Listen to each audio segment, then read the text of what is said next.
தமிழ்குரல் நேயர்களுக்கு வணக்கம். இன்று நம்மோடு சிறப்பு விருந்தினர் அரசியல் விமர்சகர் நாதன் அவர்கள் இணைந்திருக்கிறார்கள். அவரோடு நிறைய பேசுவோம். தொடர் வணக்கம். வணக்கம். இந்தியாவிலையும் இந்த இஸ்லாம் போபியான்றது ஒரு பீக்கில் இருக்குது. ஏன் அப்படின்னு சொன்னால் ஆர்எஸ்எஸ் நேர்மறையாக அதனுடைய கொள்கை ஒன்றை கூட சொல்ல முடியாது. இந்த நாடு இஸ்லாமிய மன்னர்களால் ஆளப்பட்டது. இஸ்லாமிய பண்பாடுகள் பழக்க வழக்கங்களை திணித்து விட்டார்கள். அதை எதிர்த்து தான் அந்த காலத்தில் ராஜாக்களுடைய மனைவிகள் உடன்கட்டை ஏறி நம்மளுடைய புனிதத்தை காப்பாற்றினாங்க. முஸ்லீம்கள் பார்த்திங்கன்னா நம்ம இந்து நாட்டை நேசிக்க மாட்டாங்க. பாரதத்தை அவங்க தாய்நாடாக கருத மாட்டாங்க. அவங்களுக்கு மெக்கா மதீனா தான் முக்கியம். நம்ம வேட்டி கட்டுனா அவன் லுங்கி கட்டுவான். நம்ம தாடி எடுத்தால் அவன் தாடி வச்சுக்குவான். அவன் மாட்டுக்கறி சாப்பிட்றதுனால உடம்புல ஒரு துர்நாற்றம் வரும். அதனால் சென்ட் அதிகம் அடிச்சுக்குவாங்க. முஸ்லீம்களுக்கு வீடு கொடுக்கக்கூடாது. கொடுத்தா கிச்சனை நாஸ்தி பண்ணிடுவாங்க. இப்படி இது அத்தனையும் பொய். இப்போ மாட்டுக்கறி நீங்களும் சாப்பிட்றீங்க, நானும் சாப்பிட்றோம், பலரும் தான் சாப்பிட்றோம். என்ன நம்ம உடம்புலேருந்து என்ன துர்வாடை வருது? லுங்கின்றது தொழிலாளிகளுடைய உடை. இப்போ தான் அது ஷார்ட்ஸுக்கு வந்திருக்கே தவிர ஒரு 10-20 ஆண்டுகளுக்கு முன்னாடி நீங்கள் கோயம்பேடு போனீங்கன்னா லுங்கி கட்டிட்டு தான் தொழிலாளிகள் மூட்டை தூக்குறது வேலையெல்லாம் செய்வாங்க. லுங்கி ஆசியாவுக்கே ஒரு பொது உடை. நீங்கள் இலங்கை, மலேசியா, சிங்கப்பூர் எங்கே போனீங்கன்னாலும் லுங்கியை நீங்கள் பார்க்க முடியும். இப்படி இருக்கும்போது அப்புறம் இதுக்கு பிறகு தான் முஸ்லீம்களுக்கு வீடு கொடுக்கக்கூடாது. அப்போ வீடு இல்லை அப்படின்னு சொன்னால் முஸ்லீம்கள் வாழக்கூடிய ஏரியாவில் போய் வீடு பார்க்கணும். ஒருத்தர் நல்லா வேலை பண்ணி அவர் சம்பளம்லாம் வாங்கி காரே வாங்கியிருக்காரு. ஆனால் அந்த கார் நிறுத்தக்கூடிய இடம் இங்கே தான் இருக்குது. ஆனால் இங்கே கிடைக்காது. வேறு வழி இல்லாமல் முஸ்லீம்கள் வாழக்கூடிய குடியிருப்பில் வச்சுட்டு ரோட்டில் தான் அவர் நிறுத்தணும். இப்படி பல பிரச்சனைகளை அவங்க சந்திக்கிறாங்க. பயங்கர நெருக்கடிகள் தான். எனக்கு தெரிஞ்ச உதாரணம், நான் வாடகை வீட்டில் ஒரு வீட்டில் இருக்கும்போது எதிரில் ஒருத்தர் ஒரு முஸ்லீம் ஃபேமிலி பழக்கம். நெருங்கி பழக்கம். அவங்க வீட்டுக்கு என் ஒய்ஃப் போவாங்க, இங்கே வருவாங்க, அப்படி பழக்கம். அப்போ அந்த கணவர் என்ன சொல்கிறாருன்னா, அவர் பொலிட்டிக்கலெல்லாம் இல்லை. முன்னாடி ஒரு வீடு பார்க்கும்போது வீடெல்லாம் பார்த்துட்டு சாமான் செட்டெல்லாம் டெம்போவில் ஏற்றிட்டு கொண்டு இறக்கும்போது உன் பேர் என்னன்னு கேட்டோன்னே ஒரு முஸ்லீம் பேரை சொல்கிறாரு, உனக்கு வீடு கிடையாது, கிளம்புன்ட்டார். எங்கே இது? நான் சொல்கிறது சென்னையில். அப்படி சொன்னார். இப்போ நாங்கள் இருக்கும்போது பார்த்தது ஒரு இந்து வீட்டில் தான் ஒரு வாடகைக்கு இருக்கிறார். நான் சொன்னேனே, எல்லாரும் அப்படி இல்லைன்னு சொல்கிறது இல்லை. ஆனால் பொது புத்தியில் அவங்களை கொடுக்கக்கூடாது என்ற எண்ணம் பதிவாயிருக்கு. முன்ன மனுஷபுத்திரன் ஒரு போஸ்ட் போட்டிருந்தார். அவருக்கு வீடு கிடைக்கல முக்கியமான இடங்கள்ல. ஏன்னா அவர் பேர் என்ன, அப்துல் ஹமீதா? ஆமாம், இஸ்லாமிய பேர் தான். அந்த பேர் இருக்கிறதுனால அவருக்கு வீடு. அப்போ ஒரு பிரபலம் திமுக பிரமுகர் அவருக்கே இந்த கதின்னா அப்புறம் சாதாரண மக்களுக்கு எப்படி இருக்கும்? இப்போ நீங்கள் ஒரு முயற்சி ஒன்று பண்ணாங்க. ஒரு 100 இஸ்லாமிய ரெசியூமு, 100 இந்து ரெசியூமு, 2 பேரும் ஒரே குவாலிஃபிகேஷன் தான். இது ஒரு கம்பெனிக்கு அப்ளை பண்ணால் பல கம்பெனிக்கு முஸ்லீம் ரெசியூம் ரிஜெக்ட் பண்ணப்படுது. ஆமாம் ஆமாம். இந்து ரெசியூம் அதே குவாலிஃபிகேஷன் அவங்கள செலக்ட் பண்ணுறாங்க. இதெல்லாம் சர்வே பண்ணியிருக்காங்க. அதனால் இந்த இஸ்லாம் ஃபோபியாவுக்கு அளவே கிடையாது. இது தமிழ்நாட்டில் கேரளாவில் குறைவுன்னு சொல்லலாமே தவிர மற்ற நாடுகளில் இது அதிகமாக இருக்கு. ஆமாம், குறிப்பாக இந்தி பேசும் மாநிலங்களையும் சரி அல்லது மேற்கத்திய நாடுகள்லையும் சரி இது அதிகமாக இருக்குது. இது வெறும் ஓட்டுக்காக அப்படி பண்ணுறாங்களா? இதனுடைய நோக்கம் தான் என்ன நோக்கத்தினுடைய அடிப்படையில் இந்த வேலைகள் நடத்தப்படுகிறது? இதனுடைய நோக்கம் என்னன்னு கேட்டிங்க அப்படின்னு சொன்னால், ஒரு இந்துத்துவாவுக்கு ஒரு கற்பனையான ஒரு எதிரிகளை கட்டியமைத்து அதன் மூலமாக இந்துக்களை அணிதிரட்டுவது. கற்பனையான எதிரிகள் யாருன்னா முஸ்லீம்கள், கிறிஸ்தவர்கள், கம்யூனிஸ்டுகள். கோல்வால்கர் அவருடைய பஞ்சாப் தாட்ஸில் அதை தான் எழுதியிருக்காரு. இந்தியாவினுடைய உள்நாட்டு அபாயங்கள், number 1 Muslims, number 2 Christians, number 3 communist. இப்போ பிஜேபி எல்லாத்தையும் பேசுகிறாங்களா? கம்யூனிஸ்டுகள்லாம் அர்பன் நக்சல் ஆகிட்டாங்க. கிறிஸ்தவ மிஷினரிகள் வெளிநாட்டிலேருந்து பணம் வாங்கிட்டு மதம் மாற்றுறாங்க. அப்புறம் முஸ்லீம்களை பற்றி சொல்லவே வேணாம். அவங்கள பற்றி அபாண்டங்கள், அவதூறுகள் எல்லாத்தையும் செய்கிறாங்க. இப்போ ஆப்ரேஷன் சிந்தூரில் ஒரு முஸ்லீம் பெண் அதிகாரி பிரீஃப் பண்ணாங்க. அது ஒரு பிஜேபி அமைச்சர் என்ன சொன்னாங்க, ஒரு பாகிஸ்தானுடைய சகோதரியே பேசுகிறாங்க பாருங்க அப்படின்னு பேசினார் இல்லையா? இப்படி பொதுப்பத்தியில் அப்படி உண்டாக்கி இருக்கிறாங்க. இதில் இந்த லவ் ஜிஹாத்தினுடைய முக்கியமான ஒரு பேஸ் வந்து கேரளாவில் தான் ஆரம்பிக்குது. அந்த சொன்னேன் இல்லையா 2008 வந்து ஒரு கேஸ் நடந்துச்சுன்னு, அந்த ஹதியா வழக்கு அப்படின்னு சொல்கிறாங்க. அந்த பெண்ணுடைய இந்து பேர் வந்து அகிலா அசோகன். அவங்க மதம் மாறி முஸ்லீம் மதத்துக்கு மாறி ஒரு முஸ்லீம் வந்து கல்யாணம் பண்ணிக்கிறாங்க. கல்யாணம் பண்ணோன்னா ஹதியா அப்படின்னு பேரை வந்து மாற்றிக்கிறாங்க. அவர் கல்யாணம் பண்ண கணவர் பேர் வந்து ஷபின் ஜகான். இந்த கல்யாணத்தை வந்து அவங்க அப்பா இருக்கார் இல்லையா அசோகன், அவர் வந்து இது லவ் ஜிஹாத்துன்னு இந்த பேரை போட்டு வந்து கேஸு ஃபைல் பண்ணுறார். கேஸ் ஃபைல் பண்ணோன்னா கேரள ஹைகோர்ட் என்ன சொல்லுது, ஆமாம் இப்படி நடந்திருக்குது, அதனால் மூளைச்சலவை பண்ணியிருக்காங்க, இந்த திருமணத்தை ஏற்றுக்க முடியாது, அதனால் இந்த பெண்ணை வந்து அப்பா வீட்டில் பெற்றோர்களோடு இருக்க வைங்க அப்படின்னு சொல்லி வம்படியாக பிரித்து கொண்டு வச்சுருக்காங்க. இந்த பெண் வந்து ஒரு மேஜர். அது அந்த டீட்டெயில்ஸு நிறைய இருக்குது, நான் சுருக்கமாக சொல்கிறேன். பின்னாடி வந்து இவங்க வந்து உச்சநீதிமன்றத்துக்கு வந்து போகிறாங்க. உச்சநீதிமன்றத்தில் வந்து 2018 வந்து தீர்ப்பு என்ன வருது அப்படின்னு சொன்னால், இதில் லவ் ஜிஹாத் ஒன்றும் இல்லை, அவங்க விருப்பபூர்வமாக வந்து மதம் மாதிரி கல்யாணம் பண்ணியிருக்காங்க. இது என்ஐஏயும் விசாரித்தாங்க, தேசிய புலனாய்வு. ஆமாம், அவங்களும் விசாரித்து லவ் ஜிஹாத்தெல்லாம் ஒன்றும் இல்லை அப்படின்னு சொல்லிட்டு சந்திரசூட்டும் தீபக் மிஸ்ரா 2 பேரும் வந்து உயர்நீதிமன்றத்தை வந்து கண்டித்து எப்படி நீங்கள் இது மாதிரி ஆர்டர் போடலாம் அப்படின்னு சொல்லி அதை வந்து ரத்து பண்ணுறாங்க. ரத்து பண்ணிவிட்டு அவங்க கணவர் கூட அந்த பெண்ணை அனுப்பி வைக்கிறாங்க. அப்போ அவங்க சொன்னது வந்து கேரள உயர்நீதிமன்றம் ஹதியா மற்றும் ஷபின் ஜகானின் திருமணத்தை ரத்து செய்யக்கூடாது, இது அதிகார எல்லையை மீறியது. ஹதியா தனது வாழ்க்கையை எப்படி வாழ வேண்டும் என்பது அவருடைய சொந்த தேர்வு. வயது வந்தவராக அவருடைய துணையை தெரிவு செய்வதற்கு அரசியலமைப்பு சுதந்திரம் வந்து அவருக்கு இருக்குது. ஹதியா நீதிமன்றத்தில் தான் ஆஜராகி தன்னுடைய திருமணம் சொந்த விருப்பத்தில் தான் நடந்துச்சுன்னு உறுதிப்படுத்தியிருக்கிறாரு. அவருடைய பர்சனல் லிபர்ட்டியை வந்து நம்ம ஏற்றுக்கொள்ளணும், மதிக்கணும். உயர்நீதிமன்றம் அதனுடைய அதிகார எல்லையை மீறி வந்து திருமணத்தை ரத்து பண்ணியிருக்குது. அடுத்தது வந்து ஹதியாவினுடைய தந்தையின் கட்டுப்பாட்டில் வைக்கப்பட்ட இழந்த மாதங்களை திரும்ப பெற முடியாது. 2-3 வருஷம் இருக்கிறாங்க. அது வந்து ஒரு மிக தவறான ஒரு முன்மாதிரி. ஒரு குடிமகனின் சுதந்திரமும் கண்ணியமும் நீதிமன்றத்தினுடைய அவமதிப்புக்கு வந்து உள்ளாயிருக்கு. இப்படி பெற்றோர்கள் பேரில் வந்து ஒரு தனிநபரை வந்து இது மாதிரி சிறை மாதிரி வந்து வைக்க முடியாது, இப்படி காட்டமாக வந்து சொல்லியிருக்காங்க. நீதிமன்றங்கள் வந்து இந்த மாதிரியான அவர்களுடைய சுய சிந்தனையுடைய அடிப்படையில் இந்த மாதிரியான தீர்ப்புகள் வந்து வழங்குறாங்களா? இன்னொன்று நீங்கள் எனக்கு கேட்க வேண்டியது, குஜராத்லேயும் வந்து குஜராத்னு தான் நினைக்கிறேன், சமீபத்தில் வந்து ஆயுள் தண்டனை ஏதோ போட்டாங்க, பீஃப் வச்சுருந்தான்னா எதுக்கோ, ஆமாம் அப்படின்னு தான் நினைக்கிறேன். ஒருத்தரை அடித்து கொன்னுட்டாங்க, 2 பேரை வந்து அவருக்கு ஆயுள் தண்டனை போட்டாங்க. இந்தியாவிலே முதல் முறைன்னு சொல்லி நினைக்கிறேன். இப்படிப்பட்ட விஷயங்கள் வந்து எப்படி இந்திய அரசியல் அமைப்பு சட்டத்தில் இதுக்கான இடம் இருக்கிறதா, இல்லைன்னா இவங்களாகவே இதெல்லாம் செய்கிறாங்க? இந்த பிரியாம்பிள்னு சொல்லக்கூடிய இடத்துல வந்து பசு கோமாதா அப்படின்னு சொல்லி இருக்குங்க. ஆனால் இந்தியாவினுடைய பல மாநிலங்களில் வந்து 2 சட்டம் இருக்குது. ஒன்று வந்து மதமாற்ற தடை சட்டம், இன்னொன்று வந்து பசுக்களை கொல்லக்கூடாது, பசுவதை தடை சட்டம். இப்போ பசுவதை தடை சட்டம் எடுத்துக்கிட்டிங்க அப்படின்னு சொன்னால், வட இந்தியாவில் வந்து எருமை இறைச்சியை வந்து ஏற்றுமதி பண்ணுறாங்க, இந்தியாவிலே அதிகமான அளவு ஏற்றுமதி பண்ணுறாங்க. தென்னிந்தியாவில் வந்து காளை மாடுகளை வந்து கொல்லலாம் அப்படின்னு சொல்லி சில மாநிலங்கள் அனுமதி இருக்குது, தமிழ்நாடு மாதிரி மாநிலம். கேரளாவை பொறுத்த வரைக்கும் நீங்கள் பசுமாட்டையே நீங்கள் அடித்து சாப்பிட்லாம், அதனால தான் நீங்கள் மாடுகள் இங்கேருந்து அங்கே விற்பனைக்கு கொண்டு போகப்படுது.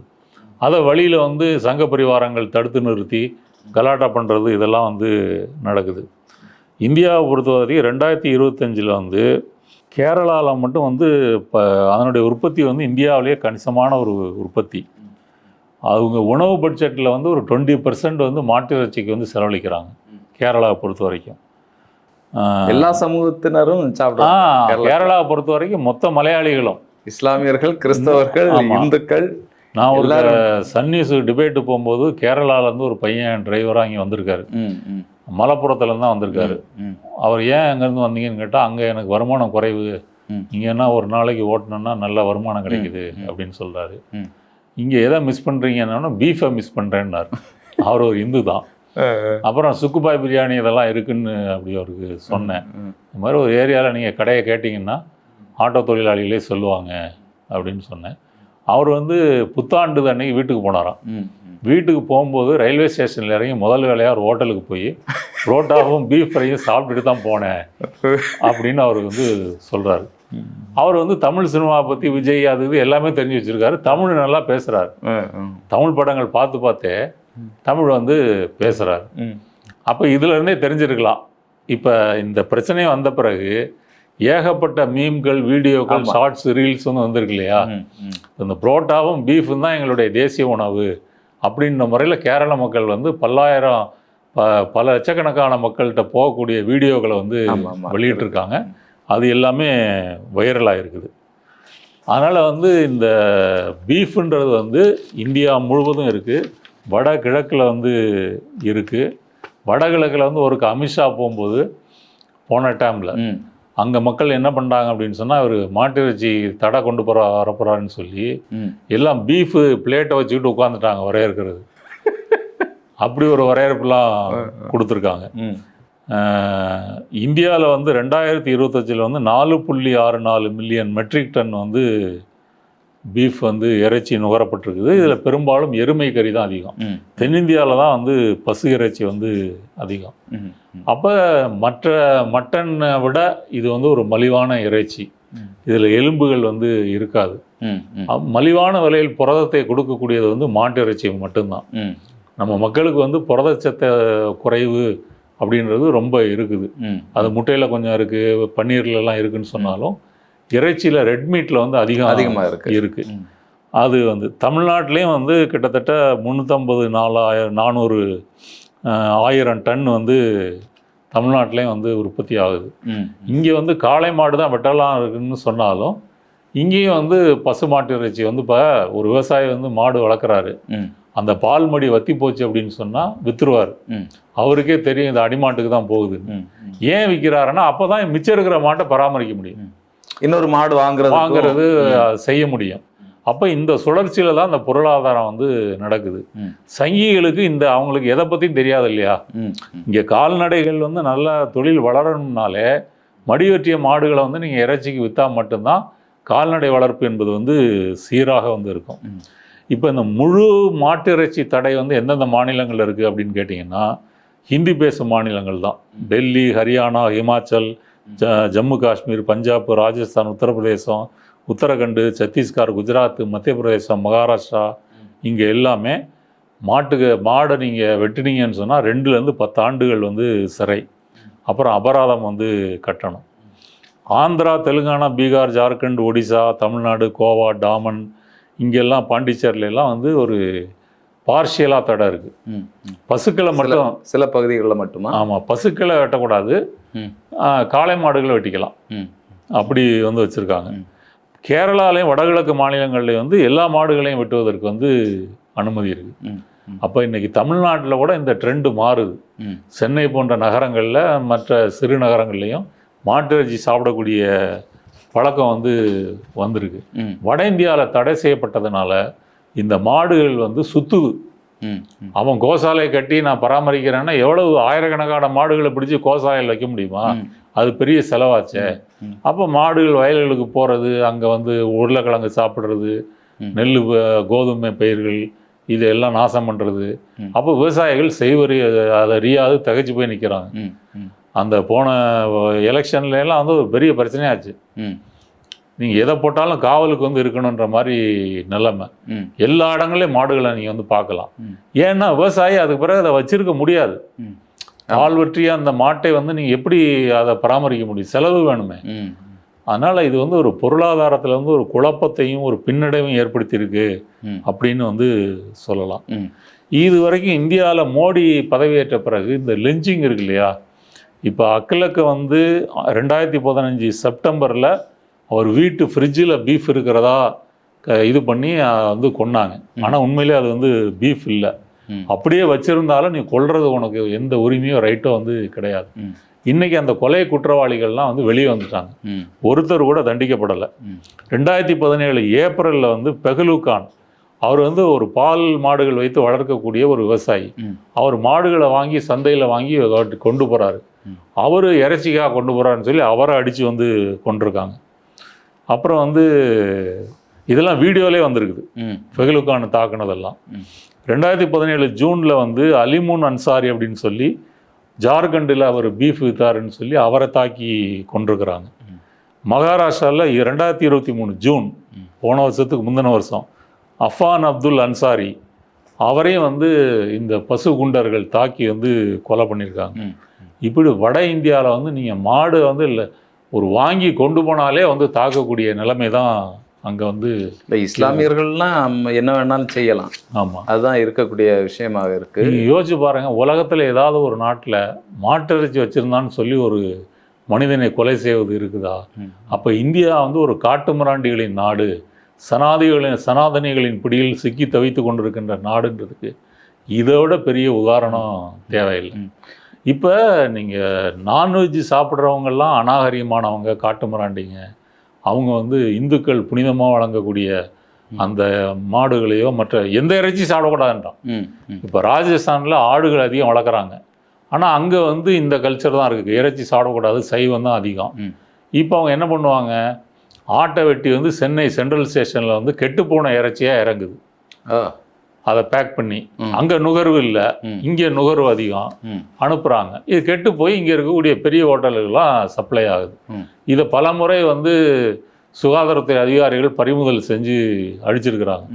இப்போ அந்த மக்கள்கிட்ட அந்த பழக்க வழக்கத்தை வந்து நீ ஏன் அப்படி வந்து கொண்டு வந்த? குஜராத்தில் நீங்கள் வந்து எப்படி முஸ்லீமுக்கு வீடு கிடையாதோ, நீங்கள் போய் குஜராத்தில் அகமதாபாத்தில் வந்து நான் நான்வெஜ் சாப்பிடுவேன், நான் ஒரு இந்து தான் அப்படின்னு சொன்னீங்கன்னா உங்களுக்கு வீடு கிடையாது. நீங்கள் வெஜிடேரியன் சொன்னால் மட்டும்தான் ஒரு வீடு. மேற்கு வங்கத்தை சேர்ந்த ஒரு பெண் பத்திரிகையாளர், அவங்க பிராமின் தான், மேற்கு வங்கத்தில் மீன் இதெல்லாம் சாப்பிடுவாங்க, பிராமணர்கள் சாப்பிடுவாங்க, அவங்க லிபரல் இறைச்சிலாம் சாப்பிடுவாங்க. அவங்க ஒரு வீட்டில் வாடகைக்கு இருந்துட்டு அந்த வீட்டுக்காரர் பக்கத்தில் நிற்கிறாரு, பக்கத்தில் ஒரு கடையில் மளிகை கடையில் விசாரிக்கிறாங்க, இங்கே நான்வெஜ் கடைகள் எங்கே இருக்குது பக்கத்தில் சாப்பிட்றதுக்கு ஹோட்டல் அப்படின்னு. அவர் உசு பக்கத்தில் ஓனர் நிற்கிற, பேசாதீங்க அப்படின்னு போன பிறகு சொல்கிறாரு. இது தெரிஞ்சால் வீடு கொடுக்க மாட்டாருமா, விரட்டிடுவாருமா அப்படின்னு சொல்லிட்டு எங்கே விற்கிறாங்க அப்படின்னு சொல்கிறாரு. அப்போ இதெல்லாம் வந்து நீங்கள் நான்வெஜ் சாப்பிடணும்னு சொன்னால் அகமதாபாத்தில் எங்கேயாவது ஓரத்தில் போனால் தான் சிக்கனே சாப்பிட முடியும். சிக்கனுக்கே இதுதான் கதி அப்படின்னா, அப்போ இவருடைய வெறுப்பு பிரச்சாரம் எந்த அளவு போயிருக்குது. இப்போ அயோத்தி ராமர் கோயில் இருக்குது, ராமர் கோயிலை சுற்றி ஒரு 20 கிலோமீட்டர் ரேடியஸில் எந்த இறைச்சி கடையும் இருக்கக்கூடாது. இப்போ அங்கே வாழக்கூடிய இறைச்சி சாப்பிடக்கூடியவங்க ஏதாவது வாங்கணும்னு சொன்னால் 20 கிலோமீட்டர் தாண்டி போய் இறைச்சி வாங்கிட்டு வந்து தான் வந்து சமைக்கணும். கொஞ்ச நாளில் அதையும் தடை பண்ணிடுவாங்க, வீட்லேயும் சமைக்கக்கூடாது அப்படின்னு கொண்டு வந்தாலும் கொண்டு வருவாங்க. இங்கே திருவண்ணாமலை கிரிவலத்துக்கு போன கவர்னர் RN ரவி என்ற RSS ரவி என்ன சொன்னா தெரியுமா, இங்கே பல நான்வெஜ் ஹோட்டல் இருக்குது, இதெல்லாம் வந்து நான் வந்து தடை செய்ய நடவடிக்கை எடுப்பேன் அப்படின்னு வந்து சொல்கிறார். இங்கேயே சில மகாவீர் ஜெயந்தி அந்த மாதிரி சில நாட்களில் வந்து இறைச்சி கடைகளுக்கு வந்து விடுமுறை கொடுக்குறாங்க. இதெல்லாம் எவ்வளவு அநீதி. நீ வந்து சைவம்னு சொல்லிட்டேன்னா நான் அன்னைக்கு ஏன் சைவம் சாப்பிடணும்? இல்லை, நான் தீபாவளி அன்னைக்கு இறைச்சி சாப்பிட்றேன், அன்னைக்கு காய்கறி கடையை மூடலான்னா ஒத்துக்குவியா? அன்னைக்கு இறைச்சி மட்டும்தான் எல்லாரும் சாப்பிடணும் அப்படின்னா ஒத்துக்குவியா? அப்போ உணவு பழக்கத்தில் இந்துத்துவவாதிகள் எவ்வளவு ஒரு இதை வந்து கொண்டு வராங்க. இப்போ கேரளா ஸ்டோரி 2ல் வந்து அதை ஒரு படத்தில் ஒரு காட்சியாக கொண்டு வந்து ஒரு காட்டுமிராண்டித்தனமாக அதை சித்தரித்து இந்த முஸ்லீம்கள் பற்றிய வெறுப்புணர்வை வந்து பிரம்மாண்டமாக கொண்டு போகிறாங்க. இந்த படமும் அவார்டு வாங்கும், வரி விலக்கு பெறும், இந்த படமும் வந்து ஓடும். இது வந்து இந்தியாவினுடைய மதச்சார்பின்மையை ஆழ குழி தோண்டி புதைத்து விட்டு நம்ம மக்களை வந்து வேற ஒரு பாசிசமயமாகிறதுக்கான ஒரு பாதையில் அவங்க கொண்டு போகிறாங்க அப்படின்றது தான் இதுலேருந்து நமக்கு கிடைக்கக்கூடிய படிப்பினை. இதை எப்படியாவது தடுத்து நிறுத்தணும். சவுத் இந்தியா தான் மிச்சம் இருக்கிற இந்துத்துவத்துக்கு எதிராக சவால் விடக்கூடியதா தமிழ்நாட்டில், அதில் குறிப்பாக தமிழ்நாடு, கேரளா வந்து இருக்குது. நம்ம வந்து இதை உரத்து பேசுவதும் இதை தொடர்ந்து போராடுவதும் நம்முடைய கடமை. நிச்சயமாக தொடர்ந்து வந்து மோடி அவர்கள் பதவிக்கு வந்த பிறகு திட்டமிட்ட இந்த விஷயங்கள்லாம் நடைபெற்று கொண்டிருக்கிறது. கலாச்சார ரீதியாகவும் பண்பாட்டு ரீதியாகவும் இங்கே வந்து ஒரு வெறுப்பை உருவாக்கக்கூடியது தொடர்ந்து நடைபெற்று கொண்டிருக்கிறது. வரக்கூடிய நாட்களில் எப்படி இதற்கான எதிர்வினை, இது எந்த அளவுக்கு நீண்டு போகும் அப்படிங்கிறதெல்லாம் பொறுத்திருந்து தான் பார்க்க வேண்டியதாக இருக்கிறது. உங்களுடைய வருகைக்கும் நேரத்திற்கும் மிக்க நன்றி. நன்றி.